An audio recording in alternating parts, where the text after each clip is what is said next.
Hello everybody, welcome to the core content lecture. This one will be focusing on retracements, reversals, and liquidity runs. So getting started with forms of liquidity. So as many of you know, we have a form of liquidity that we primarily use, and that is highs and lows. Now this is one out of two forms of liquidity. Old highs and old lows are classified as external liquidity, while internal liquidity is classified by gaps. So these are the two forms of liquidity. You have external liquidity, which is highs and lows, and then you have internal liquidity, which is gaps.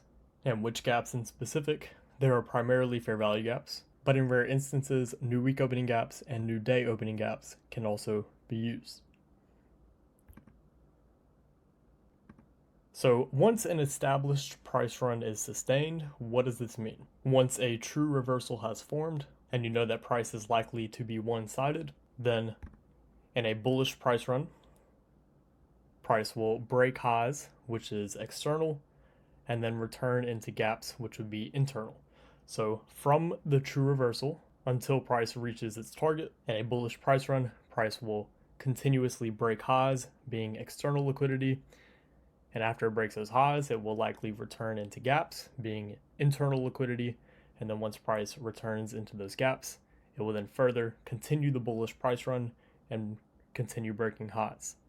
And whenever a bearish price run forms or a bearish true reversal, then price will break lows, being external liquidity, and once those lows have been broken, price is likely to return into gaps, being internal liquidity, and then once price has returned into internal liquidity, price will continue breaking lows, which would be external liquidity. So price will go back and forth, either breaking highs and returning into gaps in a bullish price run, or breaking lows and returning into gaps in a bearish price run, until the full target or higher time frame draw on liquidity is met. All right, so retracement and reversal. So every high probability reversal or retracement is caused by either a sequential SMT or a TPD. So in a bullish price run caused by a true reversal, within that price run on the lower time frame, you will see reversals causing price to break highs from a byproduct of a sequential SMT or a TPD. On the contrary, once price breaks those highs being caused by a reversal, being a lower time frame reversal, you'll see either a sequential SMT or a TPD that causes price to return inside of a gap. And then it repeats, so then you'll see another reversal causing price to break highs. And then once those highs are broken, you'll see a sequential SMT or a TPD to return back inside of a gap until the higher time frame draw on liquidity is met. And then vice versa for a bearish price run. So you're looking for lower time frame reversals to break lows, and you want that reversal to be caused by either a sequential SMT or a TPD. And then once price breaks those lows, you're looking for a sequential SMT or a TPD to cause price to retrace inside of a gap. And then once you're within that gap, you're looking for another lower time frame reversal to continue the run, breaking more lows until the higher time frame draw on liquidity is met. All right, so internal to external. So here we have a diagram, because that might have been a little confusing with what we just said earlier on. And some of you are probably getting a lot of light bulb moments looking at this picture, because this isn't the first time this picture has been shown. But once you have a true reversal established, in this example being a bearish true reversal, and then price breaks a low, leaving a gap, you're looking at that as external liquidity. So price takes external liquidity. So from external liquidity, it goes where? Into that gap, being internal liquidity. And then from internal liquidity, price will trade lower, going into external liquidity, and then leave a gap. And then from external liquidity, it'll retrace into internal liquidity, and then vice versa until a higher time frame target is met and another true reversal forms, outweighing the previous true reversal. This is where weighted probabilities comes into play, causing price to turn, and then vice versa. Once that true reversal is established, in this case being bullish and price trades higher if it leaves a gap, then once price breaks external liquidity being right here, it'll retrace into internal liquidity being that gap, price trades higher, breaking more highs, and it leaves a gap. So from external liquidity, trades back inside of internal liquidity being that gap, and so on and so forth. So price will just move from external to internal to external to internal until a higher time frame target is met and another true reversal forms that outweighs the previous true reversal. And now bringing reversals and retracements into the mix. Again, once you have a bearish true reversal and price breaks lower, leaving a gap, you're looking for price to retrace inside of that gap, and then from there, within that gap, you'll see a lower time frame reversal being a higher time frame retracement. So you're looking for a reversal within here inside of that gap to cause price to trade lower, leaving another gap, and then from there you want to see a retracement causing price to trade back inside of that gap, and then another lower time frame reversal being a higher time frame retracement cause price to trade lower again until a higher time frame target is met and an opposing true reversal forms that causes price to turn the other way. And then you're just looking for the same thing again. So once price trades higher, this being a bullish true reversal, if you have a gap, you're looking for price to retrace inside of that gap. Once price retraces inside of that gap, you're looking for a lower time frame reversal to cause price to continue trading higher, breaking highs. And then from there, you're looking for another gap to be created for a retracement back inside of that gap, and then a lower time frame reversal within that retracement to continue the bullish price run.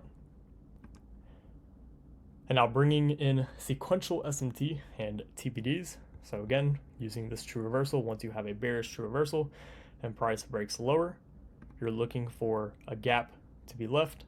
And then once you have that gap, you're looking for a TPD or sequential SMT to cause price to trade back within that gap. Once price is back within that gap, then you're looking for a TPD or sequential SMT to continue the narrative and the run from the true reversal. And then if price leaves another gap, you're looking for a TPD or a sequential SMT to cause price to return back within the gap. And once price has returned back within the gap, you're looking for another TPD or sequential SMT within that gap to continue the bearish price run until a higher time frame target has been met, and then an opposing true reversal forms, and then again vice versa. In a bullish setting, you're looking for a fair value gap to be left from the true reversal. You're looking for a TPD or sequential SMT to cause price to return within the gap. Once price is within that gap, then you're looking for a TPD or sequential SMT to continue the expansion. And then if price leaves another gap, then you're looking for a TPD or sequential SMT to cause price to return back within that gap. And then once price is within that gap, then you're looking for a TPD or sequential SMT to further continue the run. And now pairing it all together. So again, once you have that bearish true reversal and price breaks lower, you're looking for a gap to be left. After price breaks an old low and leaves that gap, this would be external liquidity right here. Once price takes out that external liquidity, you're then looking for a retracement into a gap or into that gap, and you're looking for a TPD or sequential SMT to let you know that that retracement is about to take place.